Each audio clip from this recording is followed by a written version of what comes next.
Everyone, welcome to my YouTube channel. इस video में हम अप्लाइड फिजियोलॉजी के टॉपिक्स जो है उनको बहुत प्रिसाइजली देखेंगे और आंसर राइटिंग का थोड़ा सा पैटर्न भी मैं आपको इसमें बताऊंगी। तो without wasting time let's get started. जैसे कि क्वेश्चन है, define physiology and name the psychologist who studied the कॉक सेल। तो ये क्वेश्चन 2+1 मार्क यानी कि 3 मार्क के लिए, और इसमें 2+1 का ब्रेक डाउन करके बताया भी हुआ है कि जो इसका फर्स्ट पार्ट है डिफाइन फिजियोलॉजी वो 2 मार्क के लिए, एंड जिनका नाम लिखना है फिजियोलॉजिस्ट का वो पार्ट 1 मार्क के लिए। तो क्योंकि डिफाइन करना है तो बस डेफिनेशन दे देंगे फिजियोलॉजी का। फिजियोलॉजी क्या है मैंने यहाँ पर इसको ब्रेक डाउन करके बताया, आप अपना राइटिंग पैटर्न अपने अकॉर्डिंग लिखना। और मैंने इतना इजी बताया कि आप बस ये 2 पॉइंटर्स देके वो डेफिनेशन आपको तुरंत याद हो जाए, बाकी आप लिखना अपने हिसाब से थोड़ा सा बना, right. So physiology is basically a branch of science and biology, और इस ब्रांच में हम क्या पढ़ते हैं, normal functioning of living organism and their body parts, right. अब ये जैसे कि मैंने 2 पॉइंटर्स में आपको लर्निंग के लिए बताया, आप इसका डेफिनेशन ऐसे लिखोगे that physiology is the branch of science which deals with the normal function of living organism and their body parts. फिर इसमें थोड़ा सा एक्सप्लेन कर सकते हो कि लिविंग ऑर्गेनिज्म और उनके बॉडी पार्ट्स और उनके नॉर्मल फंक्शनिंग में क्या क्या इन्वॉल्व होता है। लाइक उसमें डाइजेशन आता है, एंड रेस्पिरेशन आता है, एब्जॉर्प्शन आता है, एक्सक्रीशन आता है। एक दो लाइन थोड़ा सा और बना के लिख दो कि ह्यूमन या लिविंग ऑर्गेनिज्म के नॉर्मल फंक्शंस क्या होते हैं, तो वो 2 मार्क के लिए हो जाएगा। देन 1 मार्क में आपको साइकोलॉजिस्ट के बारे में लिखना है, बट मेक श्योर कि पॉइंटर्स हर चीज़ के अलग अलग डालना, ताकि जो चेक कर रहे हो उसको पता चल जाए कि आंसर राइटर ने दोनों ही चीज़ों को अच्छे से एक्सप्लेन किया हुआ है। So Robert we all know, Robert Hooke ने 1665 में पहली बार एक प्रिमिटिव माइक्रोस्कोप की मदद से कॉर्क सेल को स्टडी किया था, और वहाँ से उन्होंने बताया था कि सेल्स होते हैं। तो मैंने तो ये पॉइंटर्स इसलिए लिखे हैं ताकि आपको भी ऐसा शॉर्ट और प्रिसाइजली समझा सकूं, बट आप आंसर राइटिंग के टाइम पे अच्छे से लिखना that the psychologist who studied the cork cell was Robert Hooke in 1960 in 1665. Sorry, he studied cork cell with the help of primitive microscope and he named it as cell. तो थोड़ा सा अपना writing style अपनी तरीके से इन लिखना। बाकी मैं आपको बता ही रही हूँ कि किस आंसर में कितने मार्क के लिए कितना लिखना है। So here comes a second question, tenets of cell theory. ठीक है, तो ये क्वेश्चन 2 मार्क के लिए। अब आप directly tenets of cell theory मत लिखो, थोड़ा सा सेल थ्योरी का इंट्रोडक्शन दे दो। What is cell theory? It is the fundamental principle in biology. और ये फंडामेंटल प्रिंसिपल क्या बताता है हमें? It describes the unit of life and organisation of living organism, यानी कि जितने भी लिविंग ऑर्गेनिज्म है उनकी बेसिक यूनिट क्या है और वो किस तरीके से बने हैं उसको बताता है सेल थ्योरी, राइट। अब आप थोड़ा सा बता दो कि सेल थ्योरी के 3 मेन टीनेंट्स हैं, जिसमें से 2 जो हमें आंसर में पूछे हैं, जो 2 मेन है उसके बारे में आप लिखोगे। All living organism are composed of 1 or 2 और more cells, right. That means कि जितने भी लिविंग ऑर्गेनिज्म है वो सेल से मिलके बने हैं, 1 या 1 और मोर, राइट। बट आप सिर्फ 1 लाइन में इसको ख़त्म मत कर देना। ऑब्वियसली एमएससी का क्वेश्चन लिख लो तो थोड़ा सा एक्सप्लेन करो इसको कि ये स्टेटमेंट क्या असर्ट करता है या क्या बताता है। तो सेकंड लाइन में तो कि this tenets of cell theory explains या assert that all the living organisms are made from simple unicellular organisms to uh, multi complex multicellular organism, they all are made from cells, right। और ये भी बताता है कि organisation of organisms पहले 1 cell से शुरू हुआ, दैट इज यूनिसेलर, देन ये मूव हुआ मल्टी सेलर ऑर्गेनिज्म के तरफ। Then second tenet of cell theory is cell is the basic unit of structure and function in the living organism। या फिर आप इसको ऐसे भी लिख सकते हो that cell is the basic structure and functional unit in living organism. तो आपका लिखने का खुद का एक पर्सनल वे होता है, वैसे लिखना। मैं जस्ट जो मेन बेसिक शॉर्ट पॉइंट्स में समझा रही हूँ आपको इसमें। देन ये वाला जो पार्ट है वो क्या असर्ट करता है कि जो सेल्स हैं उनका बॉडी में सेंट्रल रोल होता है। क्या सेंट्रल रोल होता है? Organisation function of living organism. कौन कौन से फंक्शंस होते हैं? मेटाबॉलिज्म होता है, ग्रोथ होता है, रिप्रोडक्शन होता है, रिस्पॉन्स टू स्टिमुलाई, और जितने भी लिविंग ऑर्गेनिजम्स के फीचर आपको मालूम है जो आपने क्लास 11th में पढ़े होंगे वो सब लिख दो। थोड़ा सा एक्सप्लेन कर दो क्या जा रहा है, क्योंकि बट ऐसा मत करना कि बहुत ज़्यादा ही एक्सप्लेन करने लगो और एक ही क्वेश्चन में टाइम वेस्ट कर देना। देन इसके बाद इसका एक थर्ड टीन एंड भी है जो कि वन लाइन में आप एक्सप्लेन कर सकते हो, that is all cells arise from pre existing cells, that is ओमनिस सेल्ला ई सेल्ला। क्योंकि देखो इसमें क्या बोला सेल थ्योरी में कि जितने भी लिविंग ऑर्गेनिज्म है वो सेल से मिलके बने, राइट। सेल क्या है? Basic unit, basic structure and functional unit है। देन ये सेल्स आते कहाँ से हैं ये भी तो पता होना चाहिए ना। तो ये सेल्स जो प्री एग्जिस्टिंग सेल्स हैं उन्हीं से मिलके बने हैं, right. Now moving on to the next one. ये 3 मार्क के लिए क्वेश्चन है। सेकंड 3 मार्क के लिए क्वेश्चन है कि illustrate and list different types of blood sales.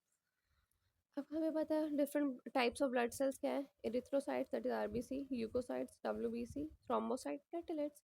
Illustrate मतलब उनका थोड़ा सा छोटू सा डायग्राम बना देना।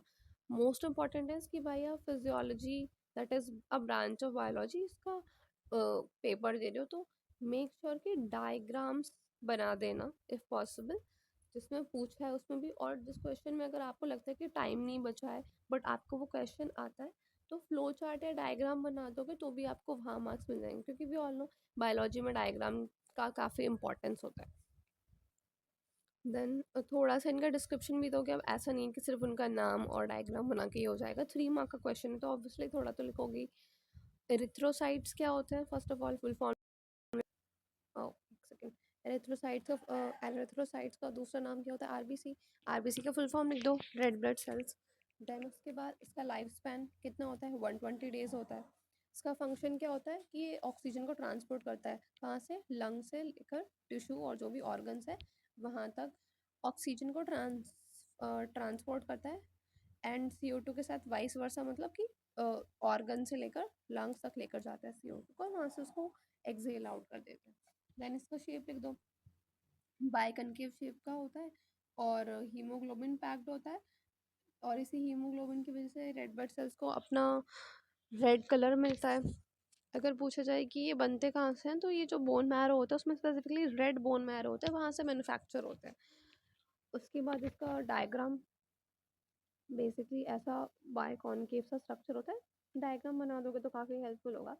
नो न्यूक्लियस, क्योंकि इसके अंदर ई न्यूक्लिएटेड कोई न्यूक्लियस नहीं होता, we all know. Then moving on to next, leucocytes that is WBC. WBC का full form white blood cells. White blood cells इनका लाइफ स्पैन 3 to 11 days होता है। फंक्शन इम्यूनिटी प्रोवाइड करना होता है। इम्यूनिटी किससे प्रोवाइड करनी है? पैथोजन से। वो पैथोजन्स क्या होंगे? वायरस, बैक्टीरिया या एलर्जेंस होंगे। इनका शेप मल्टीपल शेप्स में होता है, काफ़ी इरेगुलर शेप के होते हैं, कोई स्पेसिफिक शेप नहीं है। कहाँ से मैन्युफैक्चर होता है? वाइट बोन मैरो से। देन इसके बाद थोड़ी सी इनकी 2-4 सेल्स बना के दिखा देंगे। ये T and B सेल्स हैं। T and B सेल्स में सिर्फ एक ही न्यूक्लियस होता है और जो न्यूट्रोफिल्स और इजिनोफिल्स होते हैं उसमें मोर देन 1 न्यूक्लियस होता है। न्यूट्रोफिल्स में तो कुछ कुछ में 2 और 3 न्यूक्लियसेस भी होते हैं। ना वन बाय वन थोड़ा सा इनका ब्रीफ दे देंगे कि कितने टाइप के होते हैं white blood sales. Starting with number 1 basophil. Basophil क्या करते हैं? हिस्टामाइन को रिलीज करते हैं और एंटी इन्फ्लेमेटरी जो रिएक्शन होती है उसमें इन्वॉल्व होते हैं। देन इजिनोफिल। इजिनोफिल का काम क्या होता है कि एलर्जिक रिएक्शन में इन्वॉल्व होते हैं। और इन दोनों का बेसिक फंक्शन क्या होता है कि जो भी नॉन लिविंग एजेंट्स होंगे हमारी बॉडी में, जो अनवांटेड नॉन लिविंग एजेंट्स अगर वो एंटर हो गए तो उससे इम्यूनिटी प्रोवाइड करना। नॉन लिविंग में क्या होगा? डस्ट या मड हो सकता है, ये जो आसपास धूल मिट्टी होती है। अभी नहीं। देन उसके बाद न्यूट्रोफिल्स। न्यूट्रोफिल्स का काम क्या होता है? जितने भी लिविंग जो लिविंग पैथोजेंस होते हैं, दैट मीन्स कि बैक्टीरिया और प्रोटोजोन्स, उससे प्रोटेक्शन प्रोवाइड कराता है। कैसे? फैगोसाइटिक एक्टिविटी करता है। इसका आगे क्वेश्चन भी है, वो उसमें मैं थोड़ा सा एक्सप्लेन करूँगी। बेसिकली क्या होता है कि ये जो न्यूट्रोफिल्स होते हैं वो मैक्रोफेजेस में टर्न होके फैगोसाइटिक एक्टिविटी का मतलब होता है कि लेट से यहाँ पर पैथोजन है और यहाँ पर हमारा न्यूट्रोफिल सेल है। इसको पता चल गया कि यहाँ पर कोई अननोन पैथोजन आ गया है, और उसको भी पता लगाने के लिए स्पेशल डिटेक्टर्स होते हैं, रिसेप्टर सॉरी। तो ये वहाँ पर जाएगा और ये ऐसे इसको पहले तो सराउंड करेगा, उसके बाद फिर इसको इनगल्फ कर लेगा और फिर इसको किल कर दिया जाता है। दैट इज़ हाउ ये पैथोजन किल हो जाते हैं। सो यही वर्क, यही होती है फैगोसाइटिक एक्टिविटी, और ये न्यूट्रोफिल्स के थ्रू होती है। Then moving on to other two types of WBC, monocytes and lymphocytes. So monocytes का काम क्या होता है कि लिम्फोसाइट्स को सिग्नल्स देते हैं, ये इन्फॉर्म करते हैं कि हमारी बॉडी में कोई अननोन ऐसा एजेंट आ गया है जिससे हमें बॉडी को प्रोटेक्ट करना है। देन लिम्फोसाइट क्या करते हैं, इनका मेन रोल होता है अडेप्टिव इम्यून सिस्टम में। Adaptive immune system basically antigen, जो हमने पढ़ा होगा कभी, एंटीजन एंटीबॉडी का जो इंट्रैक्शन होता है उसमें इनका पार्टिसिपेशन होता है। और पहले तो ये एंटीजन को किल करते हैं एंटीबॉडी बना के, और उसके बाद फिर एक सेकेंडरी मेमोरी बन जाती है कि ऐसा कोई एंटीजन दोबारा से बॉडी में आएगा तो उसको उसके लिए सिमिलर एंटीबॉडी बना के किल कर दिया जाएगा। सो ये जो मोनोसाइट और लिम्फोसाइट है, ये यूजुअली वायरसेस के ऊपर एक्ट करते हैं, बट नॉट जस्ट कि सिर्फ वायरसेस, बट मोस्टली।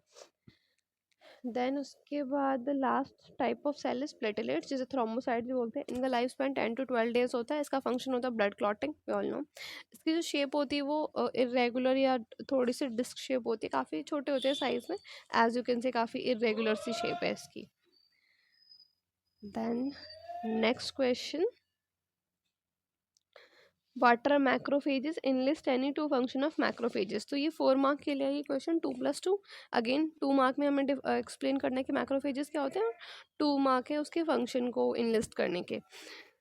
तो macrophages basically they are type of WBC, white blood cells का टाइप होते हैं। ये पैथोजेंस के अगेंस्ट इम्यूनिटी प्रोवाइड कराते हैं। इन्नेट इम्यूनिटी में पार्टिसिपेशन होता है इनका। इन्नेट मतलब दैट इज समथिंग जो हमें बाय बर्थ मिला हुआ है, राइट। ये बॉडी के वेरियस टिश्यूज में प्रेजेंट होते हैं ऑल ओवर द बॉडी, कोई स्पेसिफिक पर्टिकुलर ऑर्गन या साइट पर नहीं, सारे बॉडी ऑर्गन्स में, सारे टिश्यूज में प्रेजेंट होते हैं। देन इसी को थोड़ा सा बना के लिखना कि they are a type of white blood cells that provide immunity against pathogen. That means कि अपना खुद का राइटिंग स्टाइल इन्फ्यूज करना। देन इनके फंक्शन इनलिस्ट करने के लिए बोला गया है। इनलिस्ट के अलावा आप थोड़ा सा एक्सप्लेन कर दोगे तो बेहतर हो जाएगा, लगेगा कि हाँ ओके 4 मार्क का क्वेश्चन है। तो सबसे पहला काम तो फैगोसाइटोसिस होता है, यानी कि फैगोसाइटिक एक्टिविटी में पार्टिसिपेशन होता है इनका। ये क्या करता है, इनगल्फ और डाइजेस्ट करने की एबिलिटी इन पास होती है। किसको इंगल्फ करेंगे, फॉरेन पार्टिकल्स या पैथोजेंस होंगे, या जो भी सेलर डेब्रीज है उनको इंगल्फ करेंगे।